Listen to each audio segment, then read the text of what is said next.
कब्जा करने का कि उस देश की सेना पे कब्जा कर लो। इन्होंने अग्निवीर योजना लाके देश की सेना के हौसले कमजोर किए और इन्होंने अग्निवीर योजना लाके जो समर्पण था राष्ट्रभक्ति का नौजवानों में उसको कमजोर किया। ये नमस्कार, आदाब, सत श्री अकाल। सबसे पहले तो मैं आप सभी का बहुत बहुत धन्यवाद करता हूँ, शुक्रिया अदा करता हूँ। आपका शुक्रिया अदा करने का एक कारण ये है कि जुल्म के खिलाफ आपने घुटने नहीं टेके, आप लड़ रहे हैं। ये बहुत बड़ी बात है।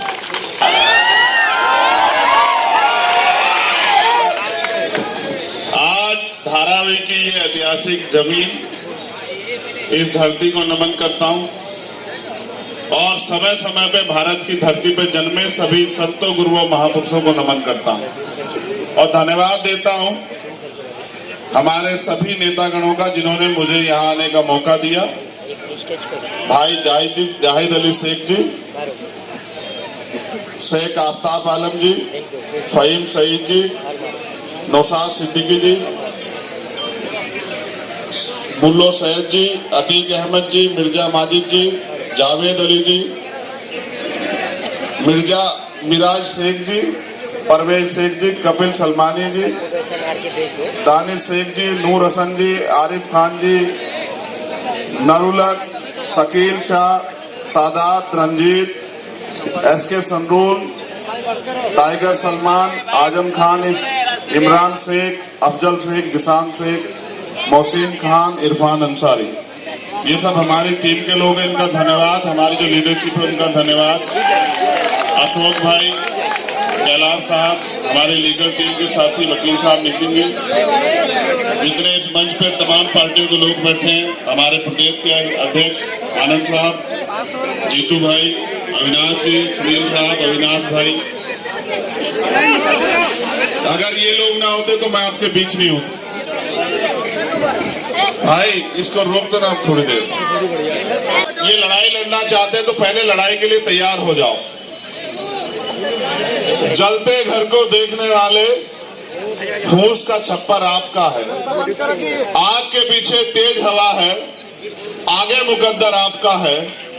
उसके कत्ल पे मैं भी चुप था, मेरा नंबर अब आया, मेरे कत्ल पे आप भी चुप हो, अगला नंबर आपका है। ये धारावी में तो आज बहुत दिन बाद आई। धारावी से पहले ये आज अलग अलग एरियो में लगती रही, कभी पुणे में, कभी मुंबई के और जगहों पे। वो एक एक्सपेरिमेंट चल रहा था, अलग अलग बस्तियों को उजाड़ा गया, मेट्रो के नाम पे और कई नामों पे गरीबों की बस्तियों को उजाड़ के अमीरों के लिए शॉपिंग मॉल बनाए गए, अपार्टमेंट बनाए गए, पिंजरे बनाए गए। आप लोग अपनी बारी का इंतजार करते रहे और चुप रहे।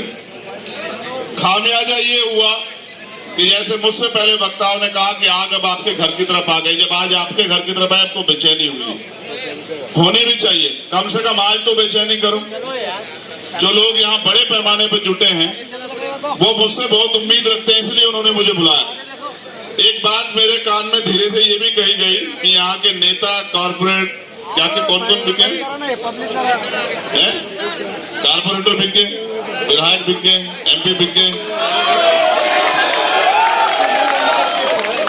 तो उसको दे दो, MLA बिक गए। जब सब लोग बिक गए हैं, कुछ लोग होंगे वो किसी कारण से बाहर नहीं आ रहे, तो फिर उन्होंने मुझसे कहा कि आप भी आ जाओ। मैं आता हूँ हर साल भीमा कोरेगांव के ऐतिहासिक विजय स्तंभ को नमन करने के लिए शौर्य दिवस पे। तो फिर इन्होंने 3 तारीख की सभा की परमिशन ली। मैंने इनसे कहा 2 तारीख में ले लो। मैं जितने लोग यहाँ बैठे हैं उनसे पूछना चाहता हूँ, क्या आप इस जमीन को बचाना चाहते हो? हाथ उठा के बताओ। जो लोग बचाना चाहते हैं, जो लोग चाहते हैं कि बच जाए वो एक हाथ खड़ा करो। जो लोग चाहते हैं कि जमीन उनके पास रहे वो दोनों हाथ खड़ा करो।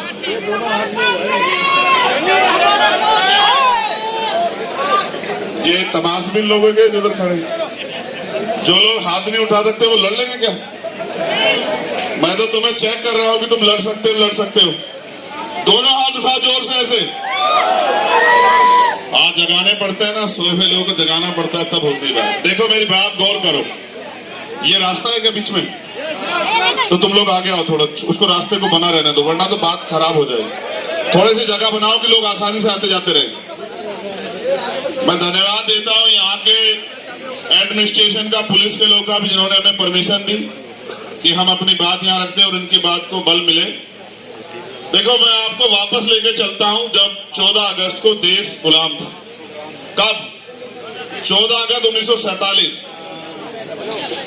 15 अगस्त 1947 को हम लोग आजाद हुए। जब देश आजाद नहीं था, इस देश में बहुत तरह के अधिकार सब लोगों के लिए नहीं थे। लोगों पर रहने के लिए जमीन नहीं थी, अच्छे घर नहीं थे, व्यापार करने की आजादी नहीं थी, अच्छी पढ़ाई के अवसर नहीं थे, तमाम तरह की परेशानियां थी, बिजनेस नहीं कर सकते थे, बहुत बड़े बड़े और जो अवसर है वो उनके पास नहीं थे। लेकिन फिर देश आजाद हुआ 15 अगस्त को, लेकिन ज्यादा कुछ नहीं बदला।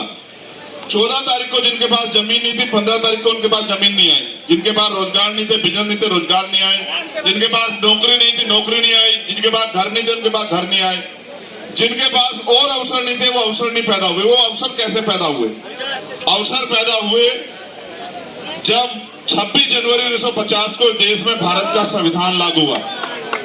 जब संविधान लागू हुआ, वो संविधान इस बात की गारंटी देता है कि भारत में रहने वाले हर एक व्यक्ति को रोटी, कपड़ा, मकान और आगे बढ़ने के अवसर की समता, समानता, बंधुत्व, भाईचारा, उसकी तरक्की, ये सुनिश्चित करने के लिए लोकतंत्र आया कि जनता चुनेगी कि कैसी सरकार बनेगी। और सरकार तो जनता द्वारा चुने गए नुमाइंदे, वो जिन पे अधिकार नहीं थे, जिन पे अवसर नहीं थे, जिन पे साधन नहीं थे, संसाधन नहीं थे, वो उनको दिलाने का काम करेंगे।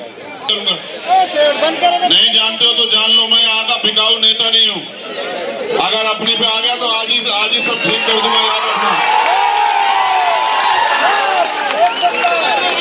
कि जब देश आजाद हुआ तो धन धरती राजपाट में बंटवारा नहीं हुआ। धन धरती राजपाट में बंटवारा होना चाहिए था। जो लोग गरीब थे उनको अवसर मिलने चाहिए थे, जिन पे जमीन नहीं थी उनको जमीन मिलनी चाहिए थी, जिनके पास बिजनेस नहीं थे उनको बिजनेस मिलने चाहिए थे, जिन पे नौकरी नहीं थी उनको नौकरी मिलनी चाहिए थी, जिन पे आवास नहीं थे उनको आवास मिलना चाहिए था।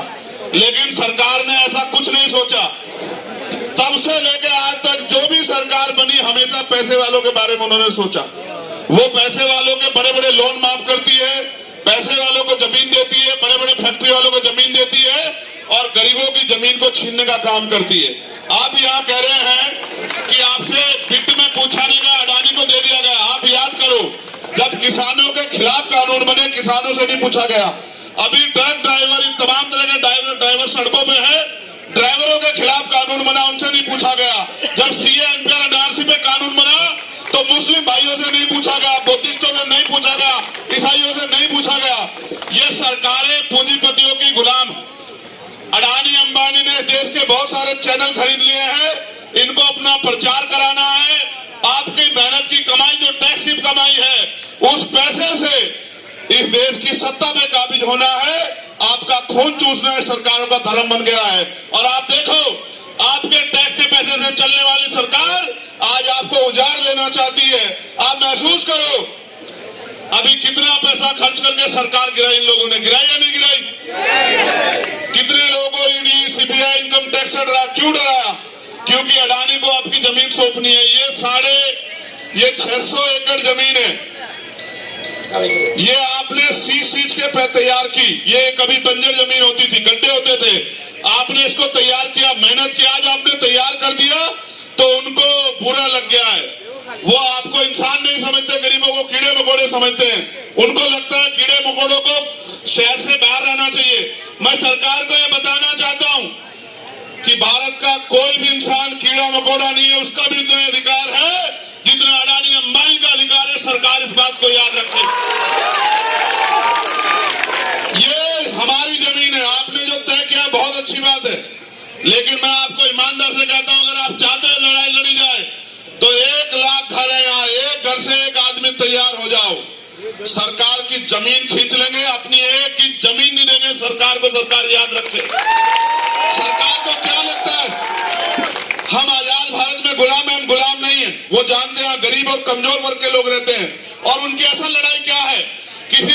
को अगर कब्जा करना हो, किसी भी देश को गुलाम बनाना हो, तो उस देश की दो चीजों पे कब्जा करना पड़ता है। पहला, उस देश का बिजनेस। याद करो, जब अंग्रेज यहाँ आए तलवार लेकर नहीं आए, बंदूक लेकर नहीं आए, ईस्ट इंडिया कंपनी के रूप में एक बिजनेस की कंपनी यहाँ लेके आए और धीरे धीरे इस पूरे देश पे कब्जा कर लिया। और एक समय ऐसा आया कि हम अंग्रेजों के गुलाम हो गए। ये जो आज सरकार में बैठे हैं, ये अंग्रेजों के पिट्ठू हैं, ये इजराइल से चलते हैं। मैं इनको बहुत अच्छी तरह जानता हूं कि इनका बाप कौन है। आप याद करो, अडानी अंबानी नहीं है, वो दोबारा से ईस्ट इंडिया कंपनी लेके आए अडानी के रूप में। अडानी के रूप में देश का सारा व्यापार वो अडानी को सौंप देंगे। एक दिन ऐसा आएगा, ये लड़ाई है आपके पास जो ये दुकानें खड़ी हैं, आप पे जो रोजगार है, चाहे चमड़े का हो, चाहे जरी का हो, चाहे किसी और चीज का हो, वो आपसे आपका रोजगार छीनना चाहते हैं, किसानों से उनकी जमीन छीनना चाहते हैं, नौजवानों से उनकी नौकरी छीनना चाहते हैं, वो आपसे आगे बढ़ने का हक छीनना चाहते हैं। क्योंकि अगर आप अपने पैरों पे खड़े रहे तो उनकी गुलामी स्वीकार नहीं करोगे। अडानी अंबानी नहीं है, याद करो, ये अडानी नहीं है, ये इस देश की गुलामी की पहली तस्वीर है। एक दिन ऐसा आएगा, आपकी सारी दुकानें, क्योंकि जीएसटी लग गई है, आपकी सारी दुकानें बंद हो जाएगी और आपकी दुकानों की जगह बड़े बड़े शॉपिंग मॉल बनेंगे। सुई से लेके और गाड़ी तक उस शॉपिंग मॉल में बिकेगी। और जिस दिन वो शॉपिंग मॉल एक दिन के लिए बंद होगा, आप रोटी रोटी को तरस जाओगे, आपको पीने के लिए पानी नहीं मिलेगा, बच्चों के लिए दूध नहीं मिलेगा। ये एक षड्यंत्र है इस देश को गुलाम बनाने का। दूसरा तरीका ये है देश को कब्जा करने का कि उस देश की सेना पे कब्जा कर लो। इन्होंने अग्निवीर योजना लाके देश की सेना के हौसले कमजोर किए और इन्होंने अग्निवीर योजना लाके जो समर्पण था राष्ट्रभक्ति का नौजवानों में, उसको कमजोर किया। ये चाहते हैं कि सेना में इनकी विचारधारा के लोग रहें, जो ये सेना के जरिए और बिजनेस पे कब्जा करके इस देश के करोड़ों शोषितों, वंचितों, कमजोरों को, मजलूमों को गुलामों जैसा जीवन जीने के लिए मजबूर करे। मगर ये भूल गए कि जब फिरौन पैदा होते हैं तो हजरत मूसा भी पैदा होते हैं। ये लोग भूल गए, इनको नहीं पता है कि ये बाबा साहब अंबेडकर का देश है, इनको नहीं पता ये फूले साहू का देश है, ये महाराज शिवाजी का देश है, इनको नहीं पता है। हम अपने मरते मिट जाएंगे, अपने खून के एक बूंद चुका देंगे, अपनी जमीन का एक इंच हिस्सा अडानी को, सरकार को नहीं देंगे। ये मेरा ऐलान है। और याद रखना, मैं फिर आपसे कह रहा हूं, देखो ईवीएम के जरिए सत्ता में आ रहे हैं। ईवीएम को में छेड़खानी करने के लिए नेताओं को, अधिकारियों को तमाम तरह की चीजों को खरीदना पड़ता है। उसके लिए पैसा चाहिए। पैसा कहां से आएगा? पैसा आएगा आपकी जमीन छीन के, पैसा आएगा आपका कारोबार छीन के, पैसा आएगा आपके मेहनत की कमाई को लूट खसोट के पैसा आएगा और उस पैसे के जरिए राज करना चाहते हैं। आप तय कर लो, ये महाराष्ट्र है। महाराष्ट्र पूरी दुनिया को रास्ता दिखाता है, महाराष्ट्र पूरे देश को रास्ता दिखाता है। महाराष्ट्र वो धरती है जिसने क्रांति की ज्वाला पैदा की है। महाराष्ट्र वो धरती है जहाँ भीमा कोरेगांव है। महाराष्ट्र वो धरती है जहाँ चैत्य भूमि है। महाराष्ट्र वो धरती है जिसने गुलामी स्वीकार नहीं की है। मैं आपसे कहना चाहता हूँ, माँ जिजाऊ के प्रदेश में, देश में आप लोग घबराओ मत। अगर आप इस लड़ाई को जीतना चाहते हो तो मैं आपको रास्ता बताता हूँ। मांगे तो आपकी है, आपकी मांगे। ये लोकतंत्र है। अडानी मालिक नहीं है, मोदी मालिक नहीं है, फडणवीस मालिक नहीं है, मालिक आप हैं। और मालिक से उसकी जमीन कोई छीन नहीं सकता। ये धरती हमारी माँ है और हम अपनी माँ की रक्षा करना जानते हैं। ये बात सरकार जान ले। मैं आपको ये कहना चाहता हूँ, जन जागरण अभियान चलाओ। हर घर से एक व्यक्ति तैयार करो, 1 लाख लोग रोज मोर्चा निकालो, 1 लाख लोग रोज सभा करो। अपना जीवन अपनी जमीन के नाम समर्पित कर दो। कुछ दिनों में घुटनों पे आ जाएंगे। आप महसूस करो, किसानों का आंदोलन आपको याद है, 1 साल से ज्यादा किसानों को लगे, 13 महीने वो बैठे रहे। लड़ाई एक दिन में नहीं जीती जाती, लड़ाई जीतने में बहुत समय लगता है। हिम्मत दिखाओ, ताकत पैदा करो, संगठन बनाओ, एकजुट हो जाओ, भाईचारा पैदा करो। और जो दीवारें जाति धर्म के नाम पे नफरत की इन्होंने खड़ी की है, उनको गिरा दो। एक दूसरे के अपने बराबर में बैठे व्यक्ति की जाति धर्म मत पूछो, उसका हाथ पकड़ लो, भाईचारा पैदा करो और तय कर लो कि यहाँ जो कुछ होगा वो हम तय करेंगे, यहाँ की जनता तय करेगी, धारावी तय करेगी। और धारावी के लोगों को धारावी से कोई निकाल नहीं सकता। अडानी नहीं, अडानी का कोई और जो उसका रिश्तेदार या उसका जो रहनुमा वो भी आ जाए, वो हमसे हमारी जमीन नहीं छीन सकता। ये बात याद रखो। मैं फिर आपसे कह रहा हूं, वो जो न्यूज चैनल रोज नफरत फैलाते हैं, वो जो एंकर बैठे हैं बेचारे मजबूरी में अपना पेट पालने के लिए, वो जो उनके इशारे पे काम करते हैं, उनका एक मकसद ही है, वो किसका काम करते हैं? जनता का तो करते नहीं, जनता के मुद्दों को तो उठाते नहीं। वो मोदी जी का प्रचार करते हैं, वो भाजपा का प्रचार करते हैं, वो विपक्ष को गालियां देते हैं, वो विपक्ष को डराने का काम करते हैं। उनका एकमात्र एजेंडा ये है कि इस देश के मूलभूत सवाल दूर हो जाएं। अगर आप अपनी जमीन बचाना चाहते हो तो मैं स्पेशली उनको कहूंगा जिन्होंने नीले पटके पहन रखे हैं, घर घर निकलो, हर घर से सूची बनाओ, एक आदमी तैयार करो और अगले 3 दिन में 1 लाख लोगों का मोर्चा रोज लगना चाहिए। कभी इस गली में, कभी उस गली में, कभी उस क्षेत्र में, कभी उस क्षेत्र में, रोज आपका मार्च होना चाहिए। आपके घर से बढ़ के, आपकी जमीन से बढ़ के आपके लिए कुछ नहीं होना चाहिए। 4 दिन में अडानी जैसे लोग घुटनों पे आ जाएंगे। और एक और बात, अगर कोई हमारी जमीन छीनने का प्रयास करेगा तो हम भी उसको नहीं छोड़ेंगे। जितने प्रोजेक्ट अडानी के यहाँ चल रहे हैं उन सब पे कब्जा कर लो जाके। वो हमारी जमीन छीनेंगे, हम उनकी जमीन नहीं छोड़ेंगे। फिर मैं कह रहा हूं आपको, अडानी पैसा कहां से लाता आपको पता है? सरकार उसको लोन देती है, चंद आपकी टैक्स का पैसा जो बैंकों में जमा है वो पैसा वहां से लेता है, उस पैसे के जरिए सरकार को पैसा देता है। यानी कि जनता का पैसा जनता को देके मालिक अडानी बन गया। बताओ, सब उसके तोते बन गए, सब उसके हिसाब चल रहे हैं। कुछ लोग जिंदा हैं, जिनका जमीन जिंदा है, वो ना सरकार से डरते, ना जेल से डरते, ना मुकदमों से डरते। मैं तो इंतजार कर रहा हूं कि कब मुझे मुंबई की जेल देखने को मिले।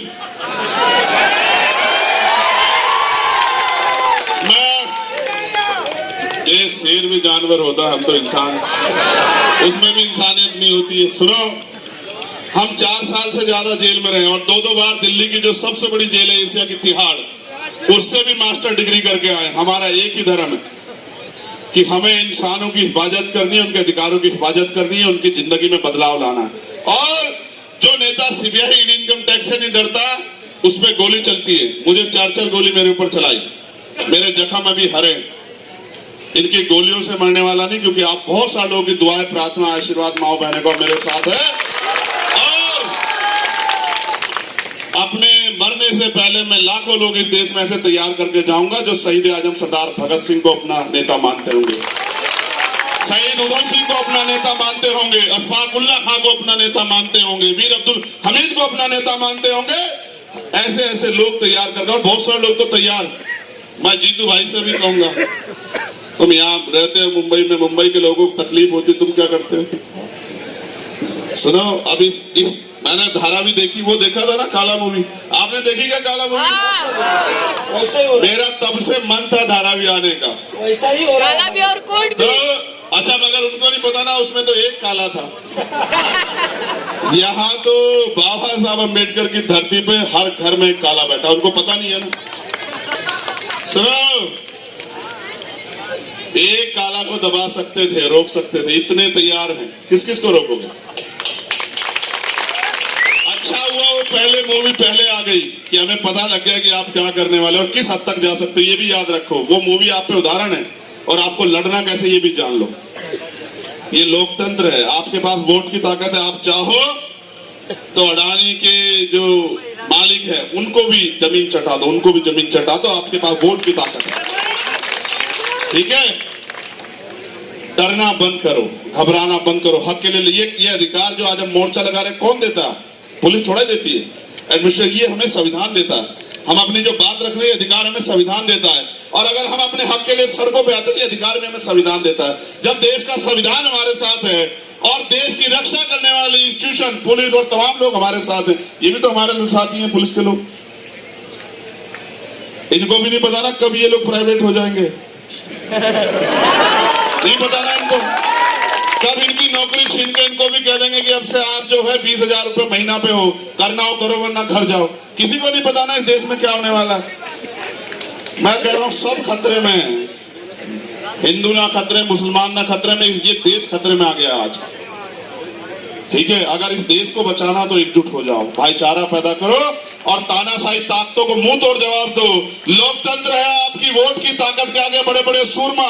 आप चाहो किसी गरीब के बेटे को कुर्सी बिठा दो और चाहो उड़ाने के मालिक को जमीन पे पटक दो, आपके अंदर बहुत ताकत है, आप अपनी ताकत को समझो। और मैं कहना चाहता हूँ, यहाँ जितने पुलिस के लोग खड़े हैं, ये एडमिनिस्ट्रेशन के वो महलों से नहीं आए, उन्होंने वो भी धूल फाक के इन्हीं बस्तियों से निकले, यहीं से निकले, यहाँ से निकले। होंगे, उनके माँ बाप ने उनको पाल पोस के बड़ा किया होगा, लेकिन आज देखो कि उनके जरिए हमारे लोगों का दमन कराने का प्रयास किया जा रहा है। मैं आपसे जिम्मेदारी से कह रहा हूं, कोई कीमत चुकानी पड़े, दूसरे धारावी की तरफ आंख ना उठे, इसलिए आप ही लोग कमर कस लो। कोई भी कीमत चुकानी पड़े, अगर गोली भी खानी पड़ेगी, मैं वचन देके कहता हूं आपको, धारावी की धरती पे बाबा साहब अम्बेडकर का वंशज होने के नाते अगर गोली खानी पड़ेगी तो चंद्रशेखर आजाद आपसे सबसे आगे रहेगा। इस बात को मेरे कंधों पे जिम्मेदारी है, जब जब आप मुझे आवाज दोगे, जितना समय लगता है उससे पहले आऊंगा, और मेरे रूप में भाई जीतू जी, भाई कैलाश जी, भाई अशोक जी, भाई सुनील थोराट जी, सुनील गायकवाड़ जी, तमाम हमारे लोग वो चंद्रशेखर बन के आपकी रक्षा करेंगे, आपके लिए लड़ेंगे। और याद रखना, एक अम्बेडकरवादी हजारों गुंडों में भारी है, ये भी आप याद रखना। ये इस मुल्क में जो सपना देखा था क्रांतिकारियों ने कि कैसा मुल्क बने, वो अभी नहीं आया। अभी रोटी, कपड़ा, मकान, स्वाभिमान, सम्मान का जीवन सबको नहीं मिल रहा है, और लोग बड़ी मेहनत से एक एक पैसा जुटा के प्रयास कर रहे हैं, तो भी इनको नहीं बच रहा। ये चाहते चंद लोग राज करें और बाकी लोग मेहनत मजदूरी गुलामी करें। किसकी गुलामी करें? अंग्रेजों से तो हम लोग लड़ लिए थे, लेकिन ये जो अंग्रेजों के भेष में ये जो यहाँ आज जो है, जो लोग राज कर रहे हैं, इनसे भी लड़ना पड़ेगा मेरे लोगों। इसलिए आपसे कहना चाहता हूं, एक कल से सूची बननी चाहिए और तीसरे दिन मैं संज्ञान लूंगा इसका। 1 लाख लोग चाहिए इस आंदोलन को लड़ने के लिए, और बाहर के लोग तो बहुत आएंगे आपकी सुरक्षा रक्षा के लिए। देखो, नेताओं को क्या चाहिए आपसे? वोट ही चाहिए ना। तो आपके दोस्त रिश्तेदार भी रहते होंगे ना अलग अलग जगह पे पूरे महाराष्ट्र में, सबको सूचना भेजो ना कि भाई हमारी मदद करो ना। वो लिखना शुरू करें, सोशल मीडिया का युग है। आज जितने लोग बैठे, इतने लोग सोशल मीडिया पे लिख दें कि धारावी की 1 इंच जमीन नहीं देंगे हमारे बिना, हमसे पूछे बगैर अगर कोई चाहेगा, तो कल ही कई लोगों की तो नींद हराम हो जाएगी। आप लोग समझो ना, अपनी ताकत को समझो।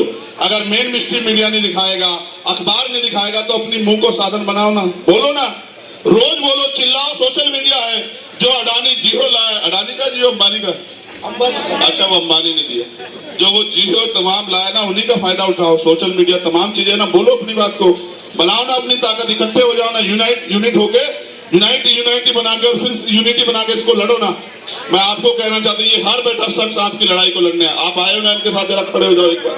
जो लोग इनकी लड़ाई लड़ने आए, जरा एक बार खड़े हो जाओ। अडानी हटाओ, अडानी बचाओ, अडानी हटाओ, अडानी बचाओ। सुनो, पार्टी बैनर पीछे छोड़ के एक दूसरे के हाथ पकड़ो, छोड़ो सब चीजें छोड़ो। ये जंग है, ये जंग है, तो इस जंग में सब कुछ जायज। आप लोग भी पकड़ो, बोलो, भूल जाओ आपके पास कौन जात धर्म के लोग बैठे, हाथ पकड़ो एक दूसरे के। यही ताकत हमें जिताएगी। जितने लोग बैठे, वहां भी बैठे, मैं उनको देख रहा हूं, एक दूसरे के ऐसे हाथ पकड़ो जैसे इन्होंने पकड़ रखे हैं। अपने बराबर वाले का हाथ पकड़ो, मत सोचो कौन है, बस ये याद रखो कि वो तुम्हारा भाई है। जो इस लड़ाई में खड़ा है वो तुम्हारा अपना है, वो तुम्हारा भाई है। जो तुमसे आज दूर बैठा है वो तुम्हारा अपना नहीं है, जो यहाँ तुम्हारे लिए है वो अपना है। इसलिए मैं आपसे कहना चाहता हूँ, लड़ाई लड़नी है तो तरीका एक है, लोकतंत्र, जमहूरियत है। 4 दिन में अगर सरकार के कुंडे गोलना कर दिया और अडानी वापस ना भागता दिखाई दिया, तब आप मुझे कहना, अपनी ताकत बना लो, कल से काम में जुटो, और हर घर से सूची बना के एक आदमी की जिम्मेदारी लेके आओ। जिस तरह से आजादी के दीवाने लड़े थे ना, अंग्रेजों के खिलाफ ऐसे लड़ेंगे। जैसे रेस में रुमाल तहरीक चली थी ना, ऐसे लड़ेंगे, और ऐसे बलिदान हो जाएंगे अपनी मिट्टी पे कि दोबारा कोई अडानी पैदा नहीं होगा इस देश में। मेरी बात को याद रखना। और आप क्या नारा दिया आपने? अडानी हटाओ, धारावी बचाओ। ए अडानी कौन है? धारावी का क्या कर देगा अडानी? सुनो, मैं कहना नहीं चाहता था, मगर फिर कह रहा हूं, शाखाओं को छोड़ दो, पेड़ को काट दो। जड़ी काटो ना, छोड़ो ना जड़ होगी ना अडानी पैदा होंगे। क्यों समझ रहे हो? मैं जानता हूं ना। जड़ी खत्म करो। तुम लोग ईवीएम पे भी ध्यान रखो, ईवीएम से वोट की चोरी हो रही है, ईवीएम पे भी ध्यान रखो, और इनको वोट की ताकत मत दो। देखो ठीक हो जाएगा ना सब। आपकी मांगे मैं एक बार पढ़ देता हूँ, पूरे देश में जो हमारे लोग रहते हैं उनको भी पता लग जाए कि किस तरह गरीबों की जमीन लूटने का यहाँ इंतजाम किया जा रहा है। और याद रखना भाई, मैं मीडिया के लोगों को भी कहना चाहता हूँ, प्यारे सम्मानित मीडिया बंधुओं, आपका बहुत बहुत धन्यवाद आने के लिए। मगर आप याद रखना कि हम बहुत मजबूत संगठन के कार्यकर्ता हैं, और हमने कई बार इस सरकार को अपनी ताकत का लोहा मनवाया है। दिल्ली में हमने कई आंदोलन करके सरकार की नींद हराम करके रख दी। चाहे वो एनआरसी का गृह मंत्री कहते हैं ना एनआरसी लागू होगी, हुई क्या लागू? सब हो सकता है, आप हिम्मत जुटाओ। देखो एक जो गंभीर मांग है वो ये है कि झुग्गी वासियों को 500 वर्ग फीट का निःशुल्क आवास उपलब्ध कराया जाना चाहिए और जो लोग 40 भवन में के निवासी है उनको 750 वर्ग फीट का निःशुल्क मकान उपलब्ध कराना चाहिए। दूसरा, जो गैर आवासीय औद्योगिक वाणिज्य उपभोग वाले गांठ धारकों गोदाम मालिकों द्वारा उपयोग किए जाने वाले आकार के गैर आवासीय पुनर्वास गांठें निःशुल्क प्रदान करें। मास्टर प्लान को समझने का आसान प्रोजेक्ट प्लानिंग में प्रकाशित करें।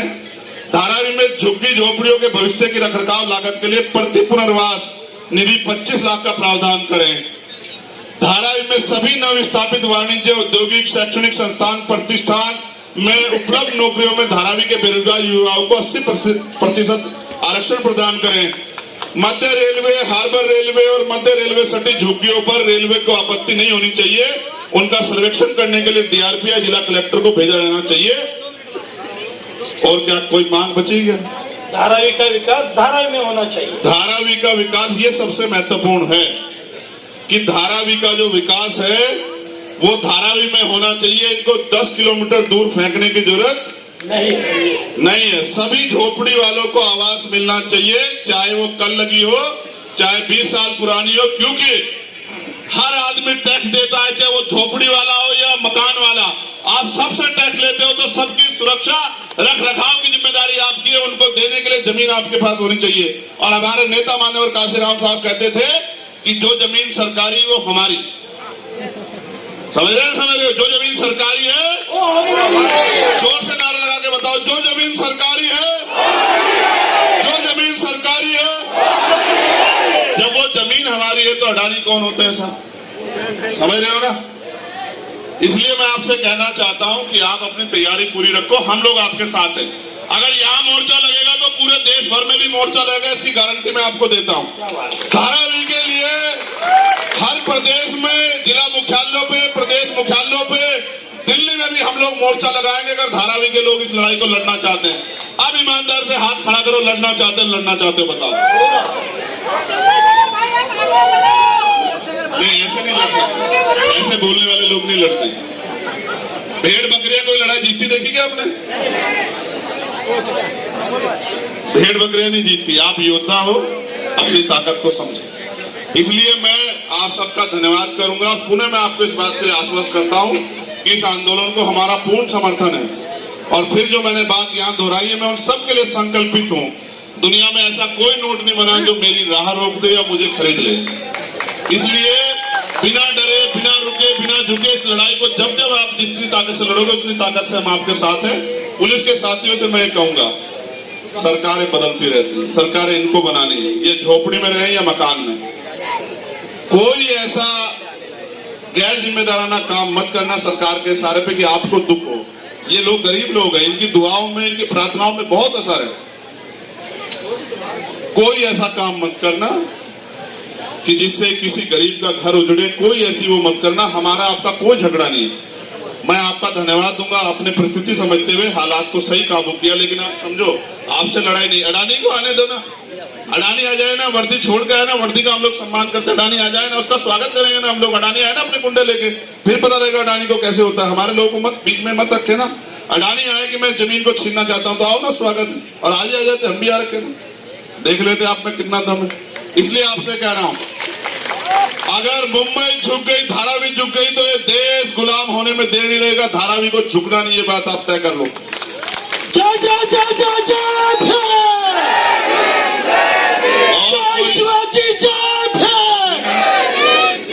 तो बहुत बहुत शुक्रिया, धन्यवाद। मुझे ऐसा लगता है बहुत जल्द देश में लॉकडाउन जैसी स्थिति होगी, क्योंकि आपको घर में रोक के अडानी को कुछ देने का इंतजाम। मगर याद रखो,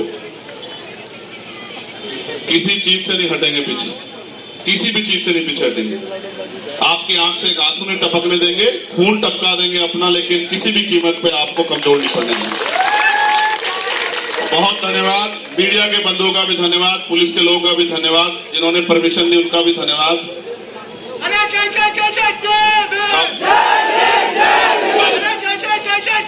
हमारा आंदोलन का दूसरा चरण ये है कि हम लोग मंत्रालय पे मोर्चा निकालेंगे, पैदल मोर्चा।